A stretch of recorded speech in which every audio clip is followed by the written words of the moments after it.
Good afternoon, everyone. I think it's a long time since we can have physical meetups. I'm very excited to see like face to face to meet all of you from the SG Data Engineering Meetup group. And my name is Ron. I'm currently the pre-sales from Yugabyte DB. And today we are revisiting the concept of OLTP from the database evolution point of view. And I want to keep the session interactive. So during the sharing, if you have any questions, feel free to ask. All right. So without further ado, let's get started. So just a little bit about myself. I kickstart my career in Visa as a database engineer. Over there, I was doing all things related to RDBMs. Then after that, I moved to Pivotal, where I was doing data warehouses. Actually, it's a Green Plum. Then in-memory data grid like a Gemfire. Then I shift to HP Esmeralda. And for those of you who may not know what is HP Esmeralda, actually HP acquired two companies. One is MapR, which is considered as a Cloudera competitor.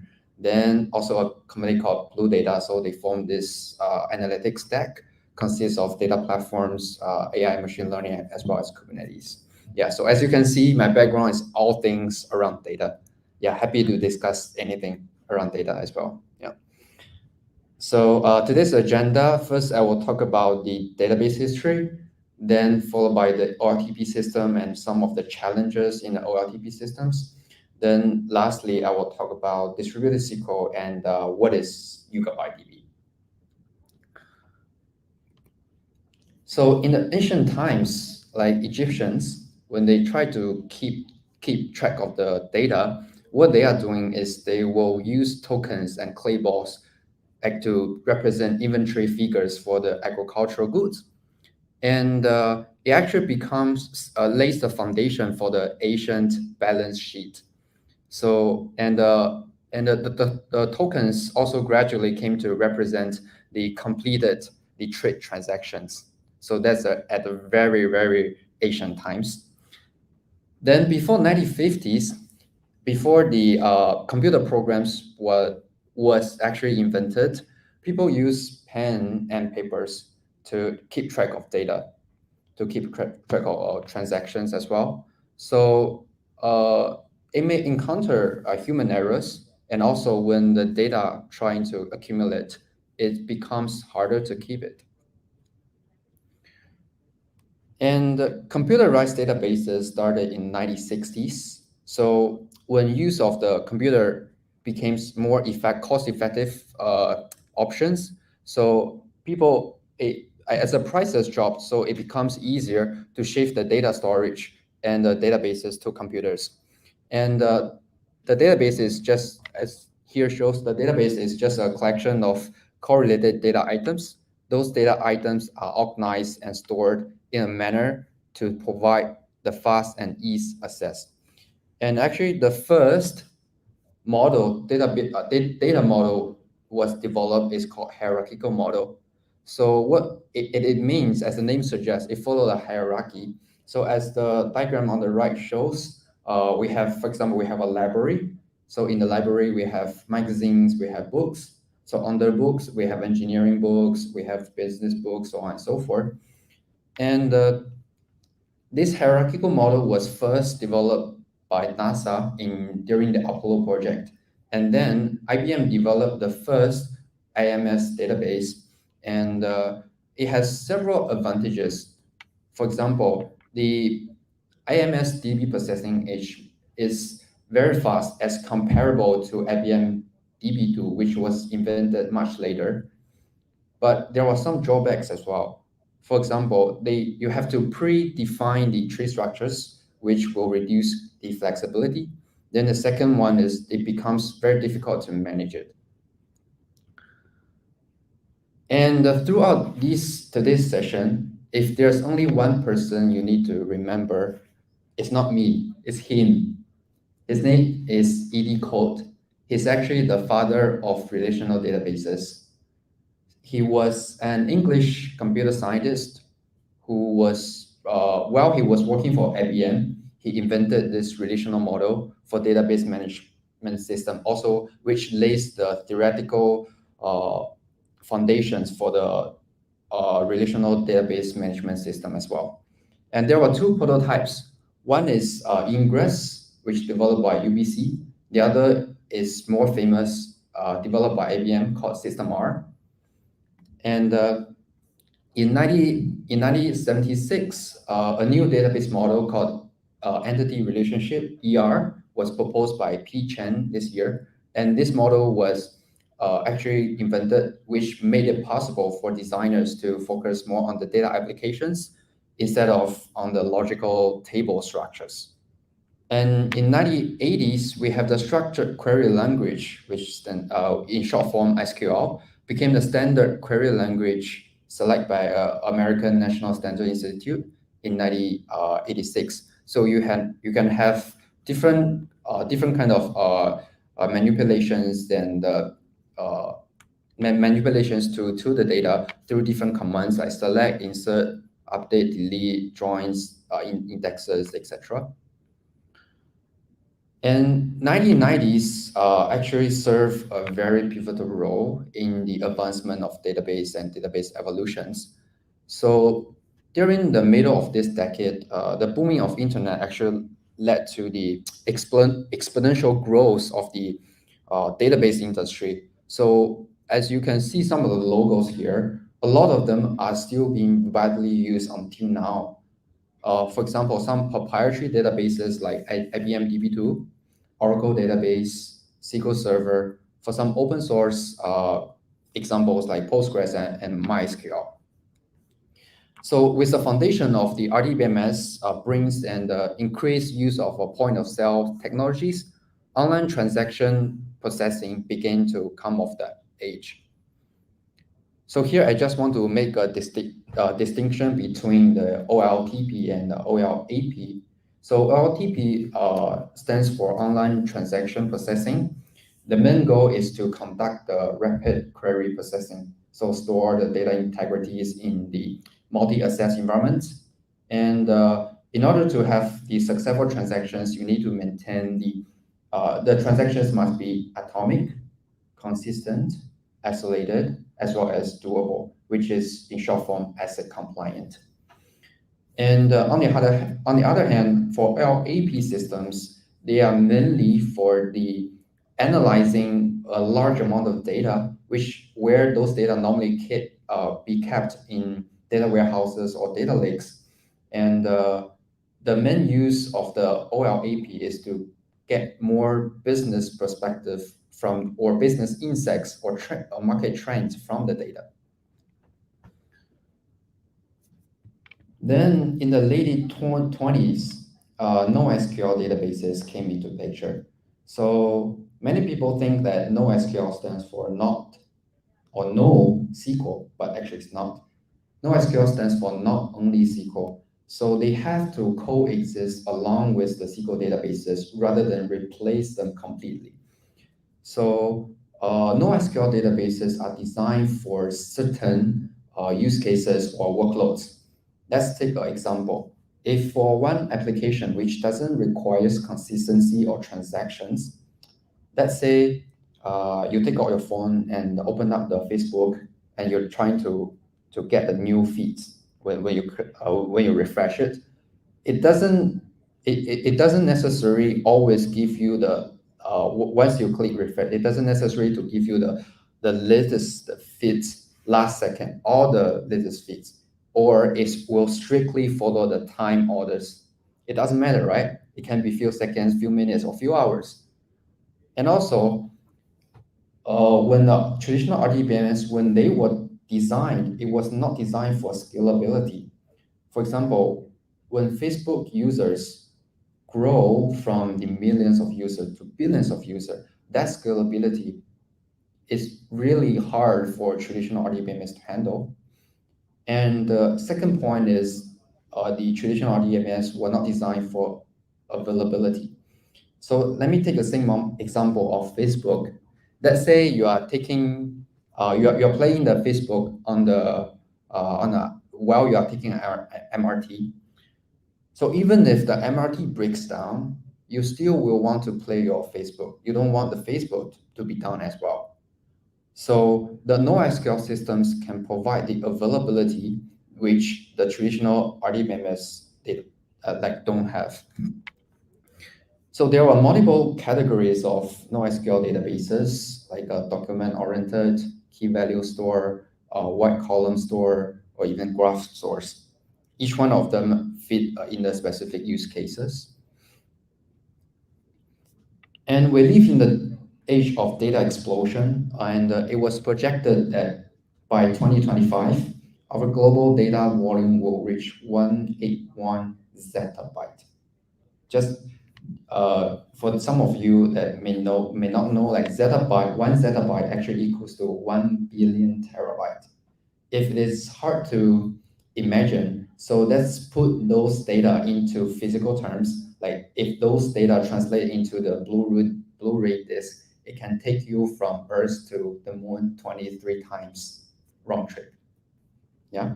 So in a nutshell, we produce a lot of data, and this is only the beginning. And a larger portion of the data were processed by OLTP systems. Then for those amount of data, how are we going to actually process those in the OLTP systems? For the read request, we have the solution of read replicas. For example, you have a master node, you have a slave node, then you can set up asynchronous replication between those. Then you can have one single master who takes the write, the multiple slave node who takes the read. But in this case, your reads might not be the most up-to-date data because of asynchronous replication. Or a better one is to have a cluster, which the primary still be the one receiving the write request, but among the read replica and the primary node, the replication is semi-synchronized. So you may have the more up-to-date data. So that's a solution for the write. Then what about the solutions for the just now is the solution for the write, for the read. Now what about the writes? So traditionally RDBMS would scale vertically, meaning you can pump in, if you are not satisfied with the performance, you can pump in more CPUs, more memories to it. But first of all, it is not cost effective. Secondly, there's a performance limitation as well, because the performance benefits is not actually proportional to the hardware upgrade, especially when the data size grows. So you may wonder, you may be wondering, are there a better solution which can horizontally scale with the commodity hardware? So NoSQL databases, data warehouses, or data lakes, they are catered for a great amount of data, but not the RDBMS. So for NoSQL data warehouses, normally a majority of them can scale horizontally, but not for the OLTP system or RDBMS. That's why in the 2010s, a new type of databases were invented. They were called NewSQL databases. Here are just two examples, Vitess and CitrusDB.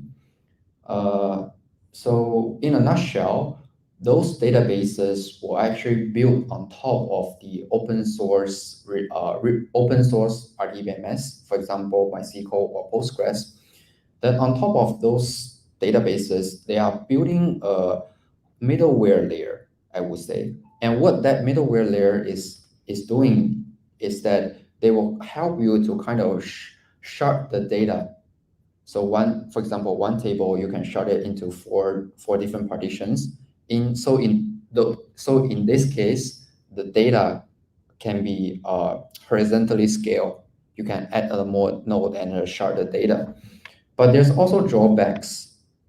First is you need a manual configuration to set how you want to shard the data and the size of each shard. Second, there's no cross-shard joins. That may be a major limitation for this kind of setups.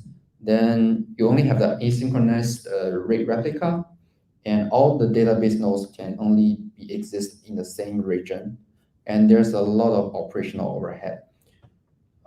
Let me give you an example. I was speaking with one of the company who was a heavy user of the NewSQL database, and they were telling me that another background is that the shards in this case normally will be an even number, like 4 shards, 8 shards. So when this company meet the performance or storage so-called the bottleneck, they need to double the shards, like from 4 shards to 8 shards. From the day they decided to double it until the day they actually completed everything on the database level for one environment, it took them 2 weeks. Let's say they have a dev environment, a QA environment, a UAT environment, and a production environment, just 4 environments. It will take them few months to complete the whole operations. And if within the year you still have a database upgrade or maintenance, then good luck. That's why from 2015 onwards, distributed SQL came into picture to solve the problem of the ease of use and ease of operations. So distributed SQL is a single logical relational database deployed on a cluster of servers. And the SQL database automatically replicates and distributes the data across multiple servers, and those data are strongly consistent and supports the consistency across the availability and geographic zones in the underlying infrastructure. And as the diagram shows, it has a three-tier architecture. On the top is a SQL API, which the clients will fire the SQL request. Then the second layer is a query layer, which the query layer will take the SQL request and translate it into different requests to fetch the data or filter the data into the from the underlying distributed storage. Then on the bottom is the storage engine, distributed storage engine, which helps you to handle the automatic sharding, self-healing, HA, etc. So this is the high level of the database evolution. So at the very beginning, when databases were first invented, it was mainly the RDBMs, which is catered for the asset transactions, SQL plus RDMS features, but they are not designed for the very horizontal scalability, not designed for the availability and geo-distribution use cases.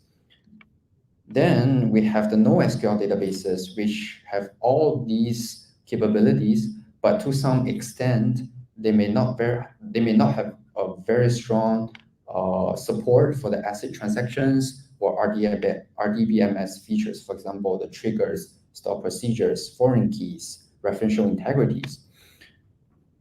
Then from 2015 onwards, for distributed SQL, we are trying to combine the benefit of both the asset transactions and RDBMS features together with the resiliency and availability offered by the NoSQL databases. And these are the current 3 categories of databases in the market right now, like a legacy relational databases, and NoSQL databases, and cloud databases. And each one has their advantage and drawbacks. All right. And at Yugabyte, our mission is trying to eliminate your data layer trade-offs. So we're trying to combine both the benefit of relational databases, which is consistency, familiarity, security, also the benefit from NoSQL databases, resiliency, scalability, geo-distribution. And on top of that, we want it to be future-proven. So we want it to be open source. It supports the deployment in the multiple cloud or even in a hybrid fashion.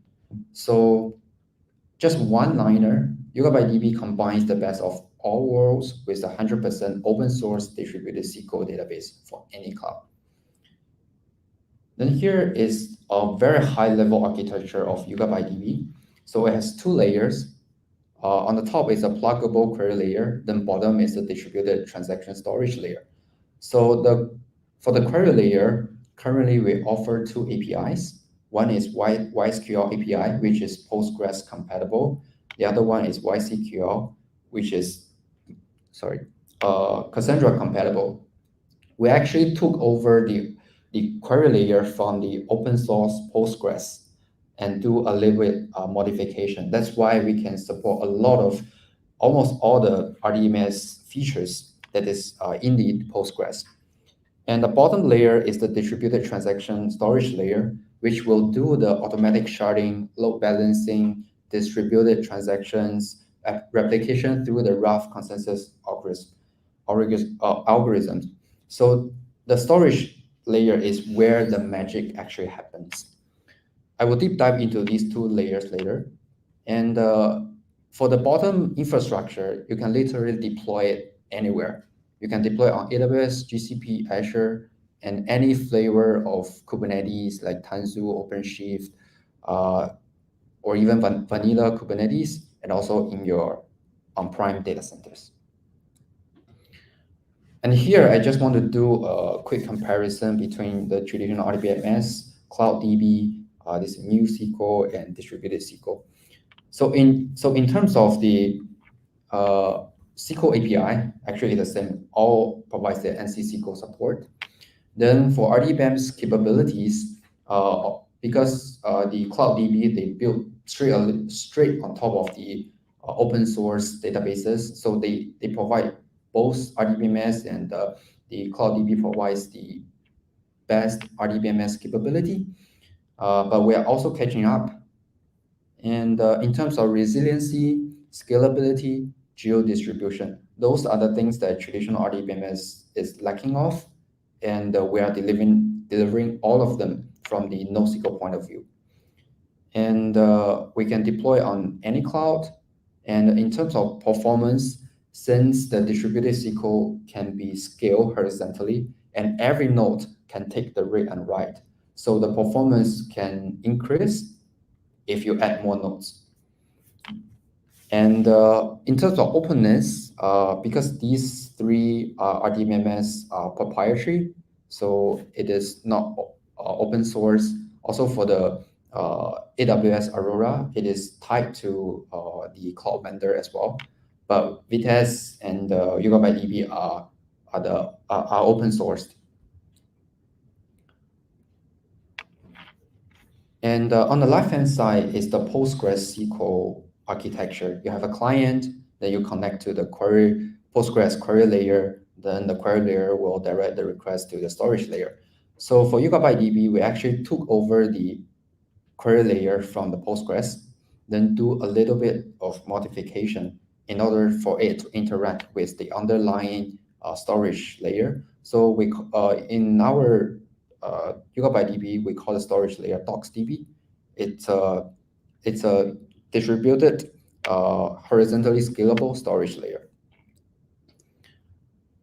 And Google Spanner, Google actually built a Spanner, was the first introduced into the world in 2012 as a design paper.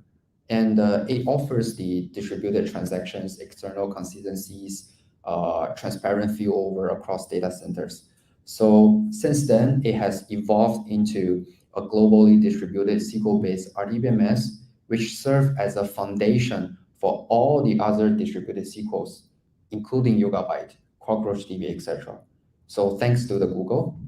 And here I just do a quick comparison between the open source Postgres and Yugabyte DB. So both of them offers the SQL ecosystem and RDBMS feature, but in terms of availability, scalability, distributed transaction, obviously Yugabyte DB offers all of them. And in terms of the data replication, Postgres offers only the asynchronous replication, but for Yugabyte DB, you can actually have the option to have synchronous and asynchronous, but by default asynchronous. Then I will walk through the upper query layer of the Yugabyte DB.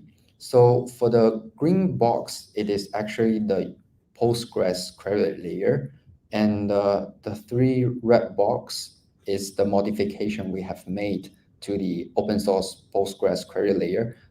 It's around like 10 to 20% of the code. So to make it work better with the underlying distributed storage, right? Because if we directly use the query layer, it might not work with the distributed storage layer. And the SQL app can actually connect to any nodes, and you can add and remove nodes anytime you want. Because the query layer is stateless, even if the query one of the node is down, it will automatically connect to other live nodes. And the storage layer, it is fault tolerant. Even if one node is down, by default, we have a replication factor of 3, meaning that your data have 3 copies. Even if one copy is down, there was still 2 copies available to serve the applications. So from application point of view, there's no downtime and no impact at all. I will do a demo on this later. And next, I will talk about how the data is actually sharded in the Yugabyte DB. So actually, this is a table. Every table in the Yugabyte DB is actually automatically sharded by rows. It can be, you can use the range to shard it, or you use the hash value to shard it. So sharding actually is you can also call it partitioning of the table. Here, I just give you an example. I have this table here with 3 columns, ID, column 1, column 2. Then based on the hash sharding algorithms, we shard them into 4 shards. And we have each shard in each node. We have 4 nodes and 4 shards here. And the replication is actually done on the shard level through the rough consensus algorithm, meaning that the tablet is equal to the shards. So the shards, each shard will have 3 copies if we select the replication factor to 3. So each shard has a group, and among each group, you have a leader. So only the leader will take the read and write request, okay? So you have 4 shards. Each shard will have 3 copies, shard 1, 3 copies, shard 4, 3 copies, shard 2, 3 copies. Yeah.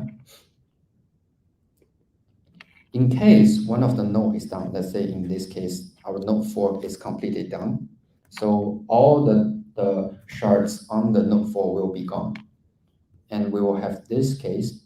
So because we have the high resiliency built in, so because we have the shard 4 leader previously at node 4, if the node is down, then among the shard 4 group, there's internally, they will elect a leader, a new leader here, to take the read and write request again.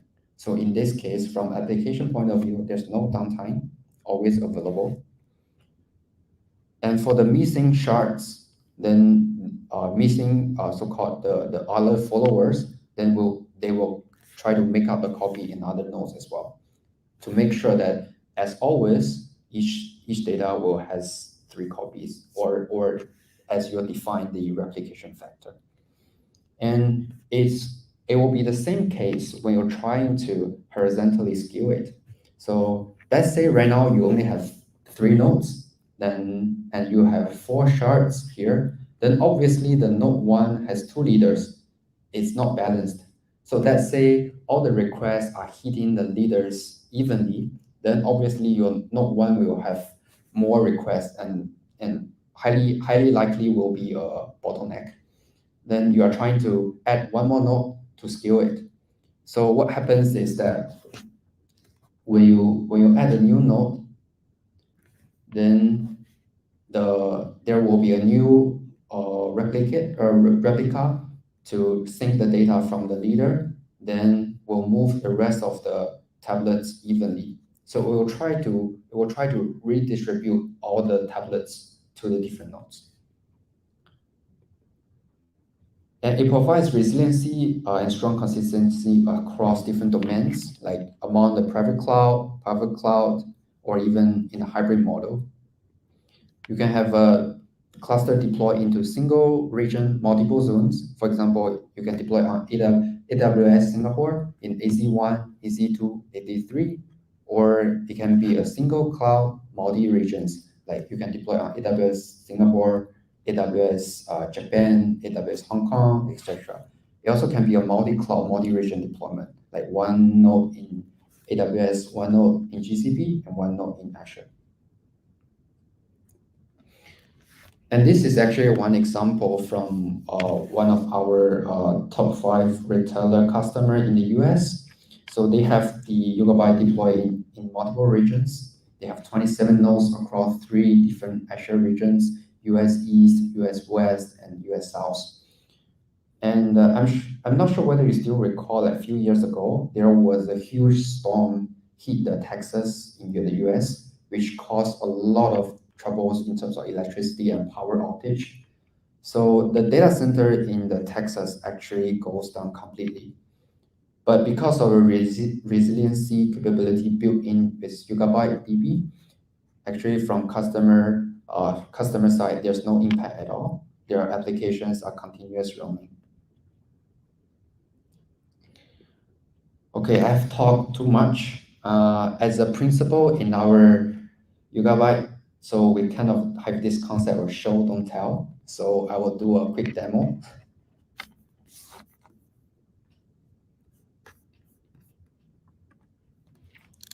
And actually, this is the Yugabyte platform, which serves as a central management control plane and orchestration platform to manage all your Yugabyte clusters or universes.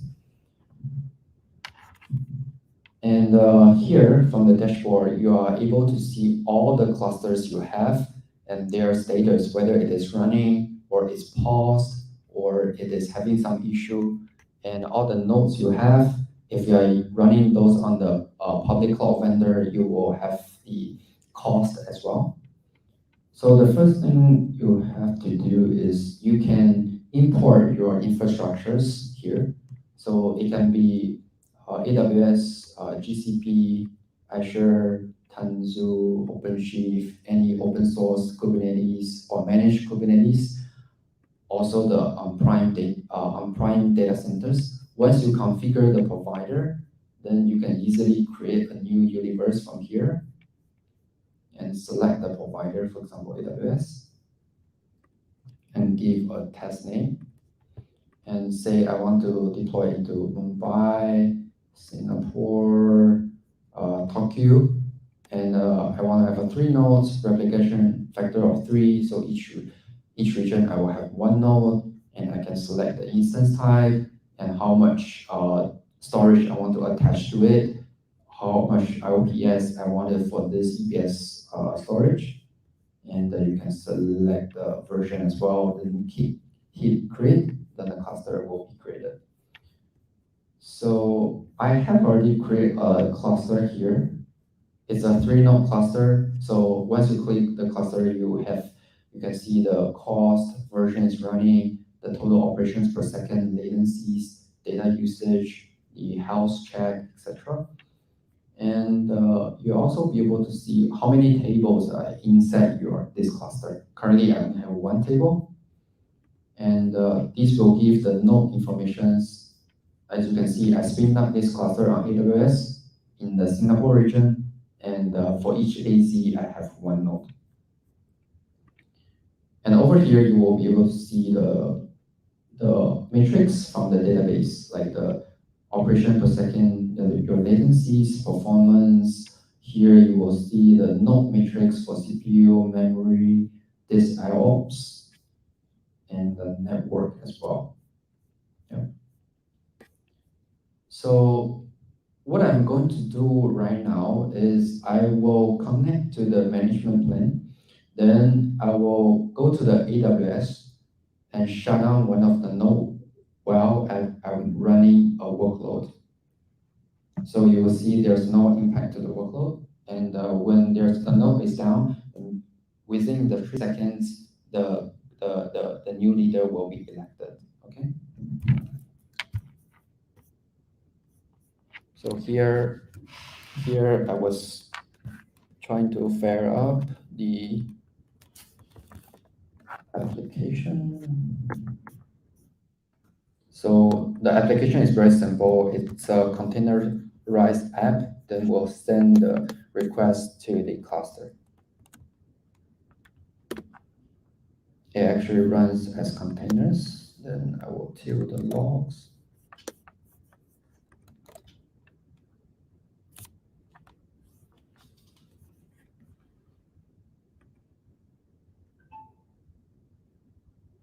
Yeah, as you can see, it's already sending the read and write request to the clusters. Then we can just verify that.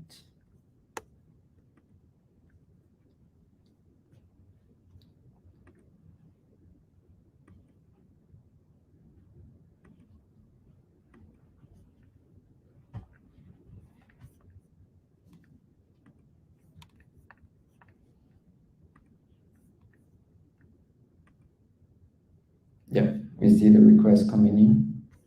Then I will go to the AWS. Then I will just select a node. Then I will stop the instance. Yeah.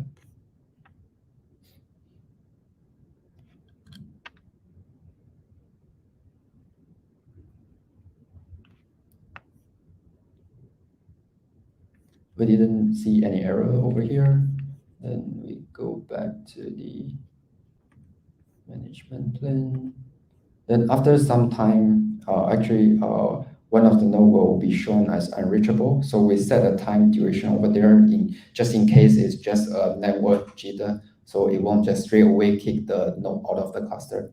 So like a minute, I think, then it will be shown as unreachable. Yeah. And another thing I want to show is that for the cluster, if we want to do a upgrade, it's very simple. Here, if you have a new version or new release available, then you just click the upgrade, and it will upgrade through a rolling fashion. So similar like what I've demonstrated, like it will shut down the node, then upgrade the node, but in terms of application, there's no impact, right? And similar to the upgrade, if you want to scale, if you want to scale your cluster, then you can simply edit the cluster and give it to a node 4. Then that's it. No impact to the application as well. Yeah. I think that's for let me see if it is refreshed. Okay, now it's already showing unreachable. Yeah. So, sorry. Before I end the session, I just want to do a quick quiz, and I will have some swags if you answer correctly. Okay, this time around, just be active. So let's see the first question. Compared to the traditional RDBMS, what additional capabilities do distributed SQL database deliver? Select the best answer. A, architectural resilience. B, horizontal scalability. C, geo-distribution. D, all of the above. Sorry? Yeah, that's correct. It's delta, all of the above. If you know the answer, please raise up your hand now. Yeah.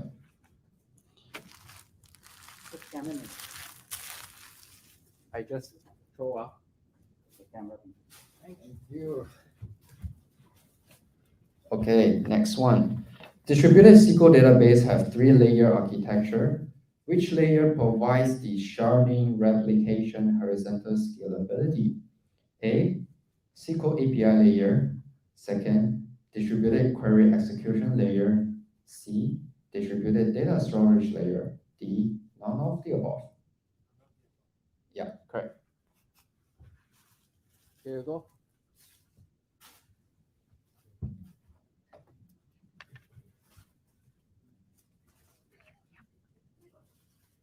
Then quiz 3, what data access API does Yugabyte DB support?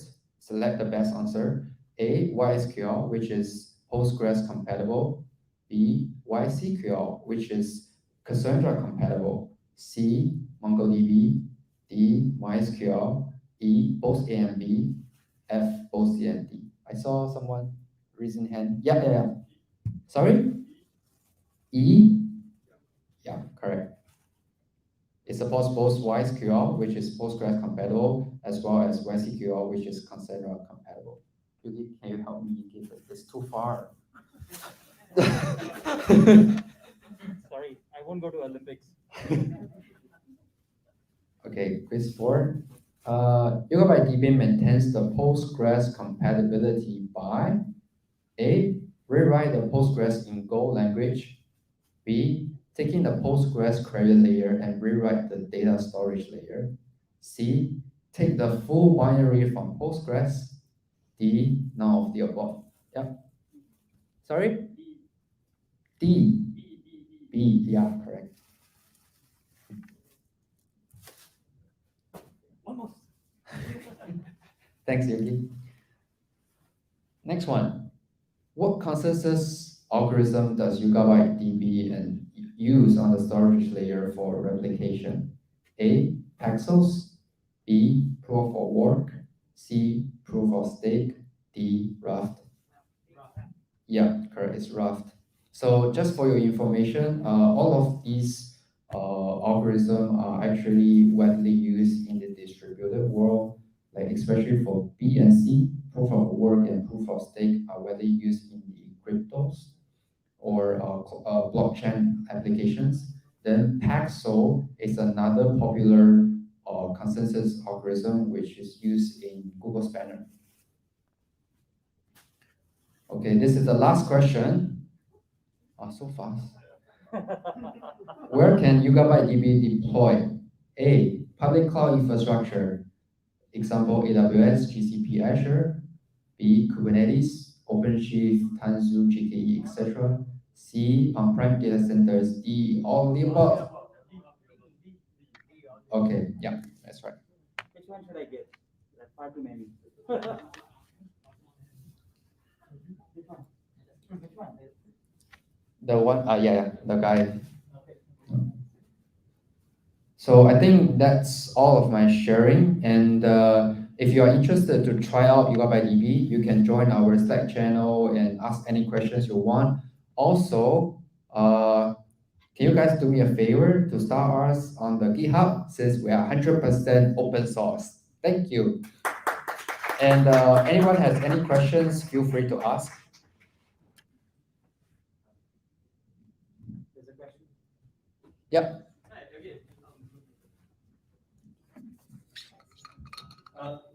Hi, okay, I'm a student, and I'm sure all of us here are students for this who are not really working in the field, directly working in distributed databases. So for people like us, I feel like it seems kind of like hard to access. Right? I mean, I saw the dashboard, you show like 12K number, I don't have 12K to shell out for like experimenting, right?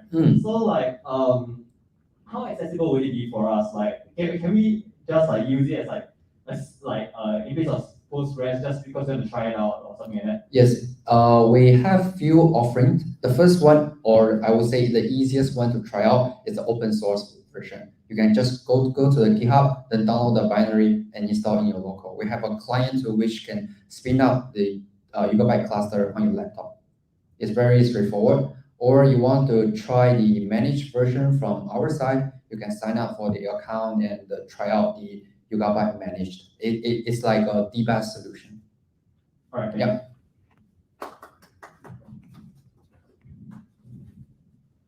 Yes.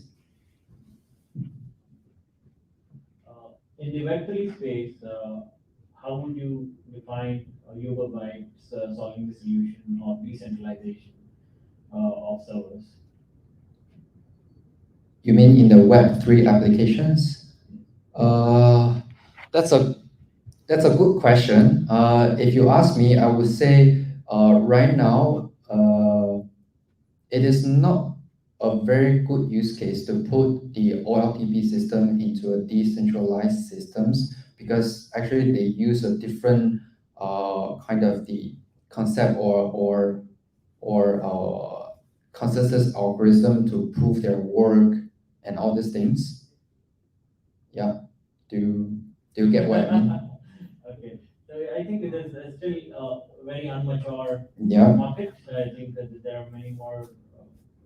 I think it has to be more mature. I mean, people have to come up with more solutions. Probably Yugabyte can come out with that in the coming days. Yeah, I hope so. Good question.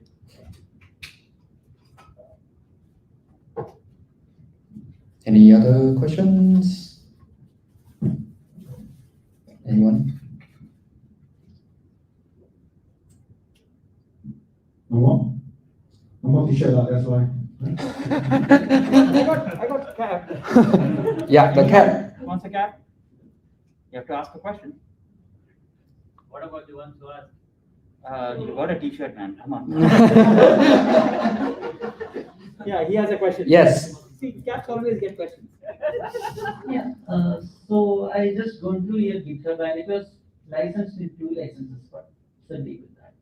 One Apache and one some other thing. We actually offer 2 licenses. I mean, we have the open source version and another license is the enterprise version. So the Apache one definitely is the open source one, which is open to all the communities and for the developers to try out on their own and free of charge. Yeah, what actually covers in enterprise? So can you say The- any instance of feature that only covers in enterprise? Yeah. So the portal that I showed just now is for the enterprise version. So that's the only difference.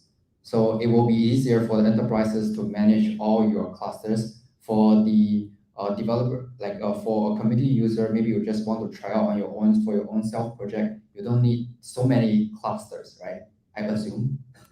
Yeah, you can just spin up a small VM or 3 VMs, or you can even virtualize it and spin up the Yugabyte DB clusters in your local.